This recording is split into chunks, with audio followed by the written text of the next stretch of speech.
Welcome to Scott's Boring Life. It's October 29th, 2020. And I thought I'd check in on you. I thought I would give you a little update on me. This is my official update. I got nothing. Nothing, man. But I thought I'd check in anyway because sometimes it's good to talk. Just to talk, all right? So if you want to hang out, let's hang out. I do want to share with you an audiobook that I did. It's a lot of fun. It's called the Dex Files, and I'll share that at the end of this podcast. All right, it's October 29th. Scott's Boring Life. I'm Scott. Let's do it.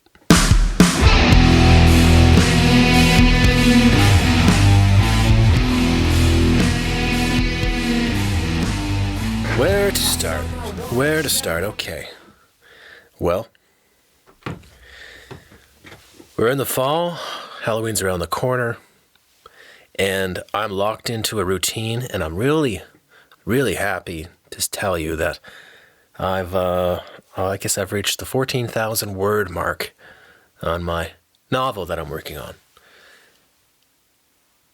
I already wrote the script, so I have that to go by, which has really been great. You know, I am not writing to market, which is there's a certain arrogance to that. And when I say not writing to market, I mean, I'm not writing it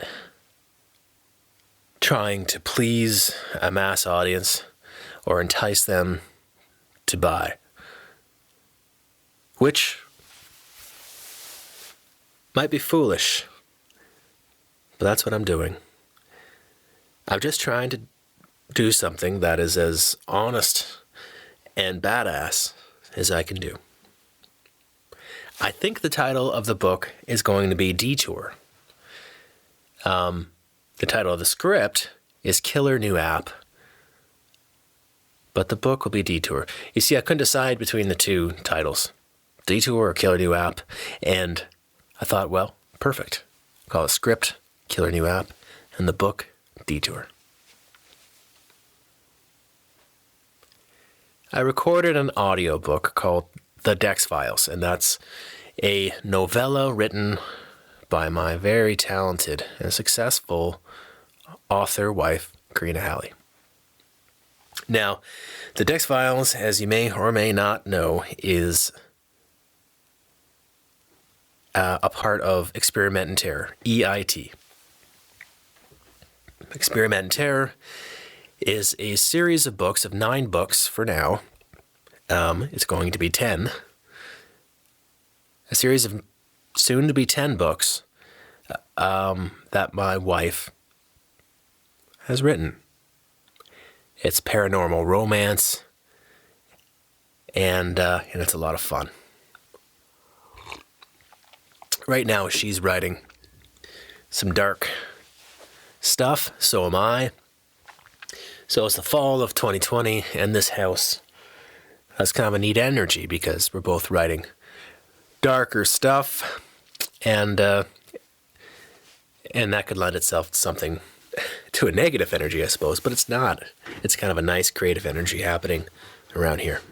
But back to EIT, Experiment in Terror, the 9-book series that my wife wrote. Now that series is, of course, very much my wife's adventure.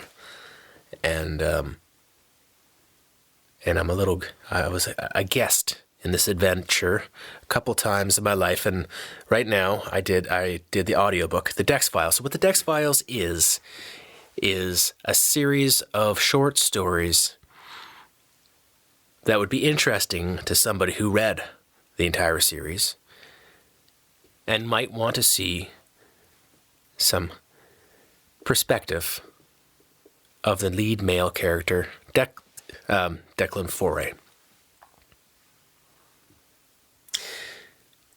Did I say Declan Foray? I think Dex Foray. So I'm going to play it at the end of this podcast, and, check it out if you want to, but really I think it's more for people who are really into that series, and this is a fun little addition to that. It's not a continuous story from beginning to end. Each chapter is a scene from the series, from one of the 9 books, uniquely written in the perspective of the male lead character, Dex. It was a lot of fun for me to do because it's basically horror, and I got to put some sound effects. It was a really fun project. So I'll play that at the end. Moving right along. All right, we're going to do a short podcast, and if you're with me, thank you very much.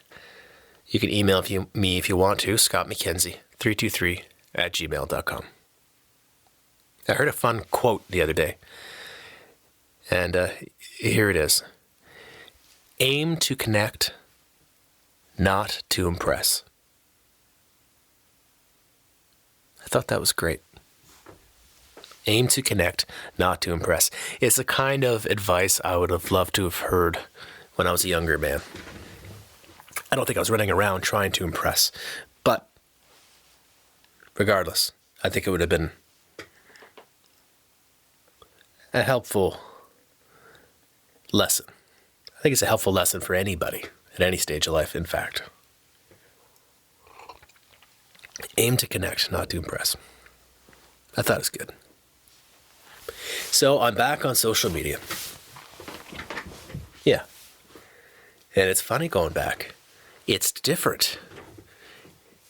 It's kind of like when you leave your hometown for a long time and then you come back and everybody's gone through some experiences and they're a little older and the town's changed a little bit.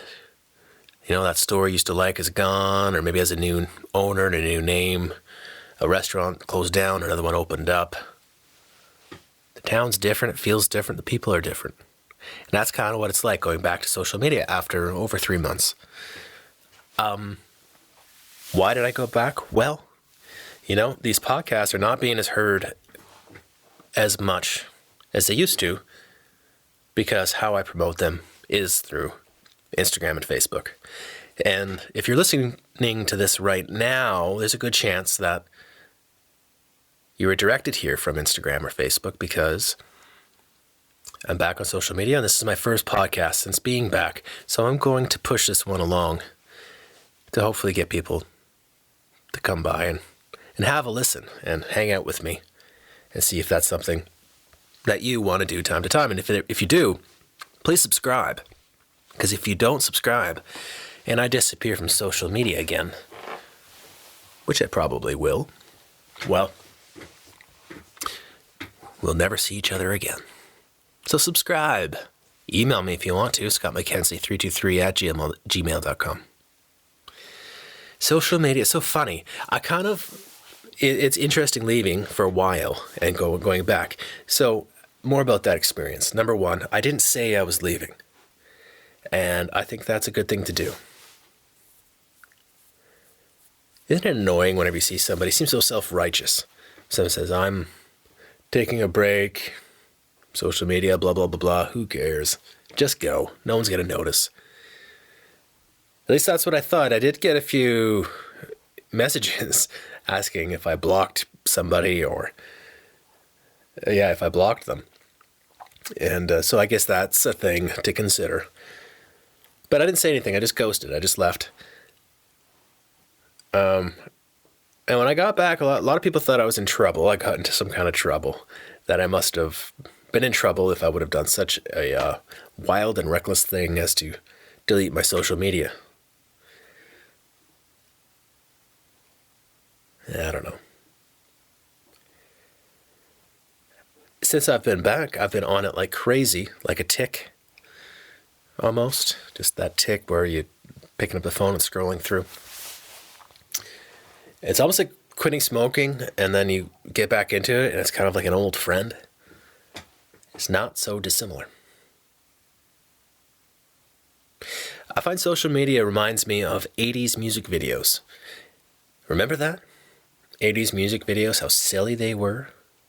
People just looking ridiculous, and we make fun of them now, but they didn't know. They didn't have anything to go by because it had just begun. and enormously talented people were making fools of themselves with these crazy music videos that were filmed and lighted terribly, and we laugh at it now. And now whenever we do music videos, if we did or something like a music video, because they've kind of gone out of fashion, we know what not to do. And I kind of see some similarities with social media in that we're the first. And I think a lot of us are being silly. Maybe me right now, myself, doing this podcast, maybe that's like that. Maybe this is enormously narcissistic and egotistical that I'm just talking in an empty room hoping that someone's listening. Who am I to think somebody would want to listen? I don't know. I have my reasons. And I don't think it's narcissistic or egotistical. But my point is, this is still very new. And maybe I'm being foolish. Certainly on social media, a lot of us have been. I know I have been. And I don't think it's dissimilar to those 80s movies.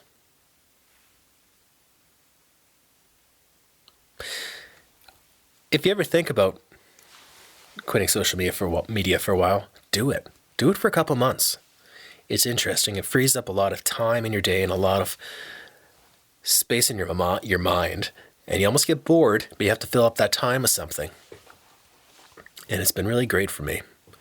People will think you're nuts. But I can't recommend it enough. I'm going to do it again. And a big part of the reason that I'm back on social media, number one, is to promote things. I have this audio book. I'm writing a book right now that's going to be done in the new year. And, I want to tell people I have a call. Van Cam. What could that possibly be? Oh, it's a car dealership.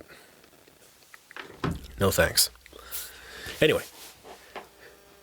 So, where were we? Social media. Let's move along. Let's get off of that. What else? You ever by yourself driving or maybe just sitting down at home taking a break and you think about something that upsets you and then you get real worked up about it? I'm talking something trivial,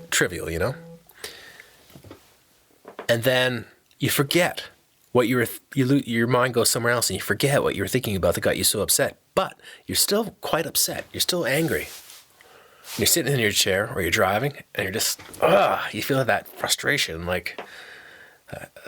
so that anger, that agitation is still there, but you forget what it was.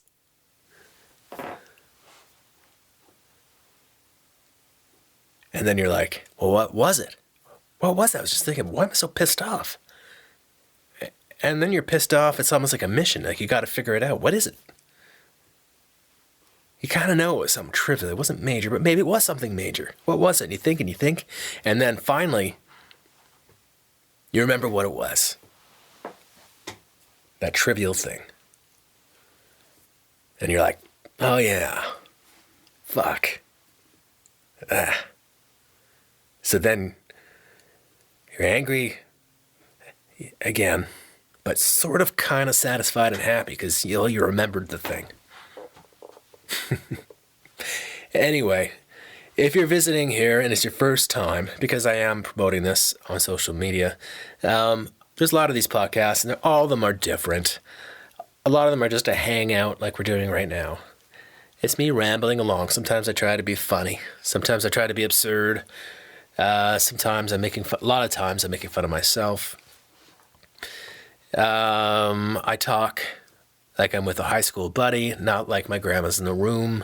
So I say what the fuck I want, how the fuck I want to say it. I hope you hang out with me.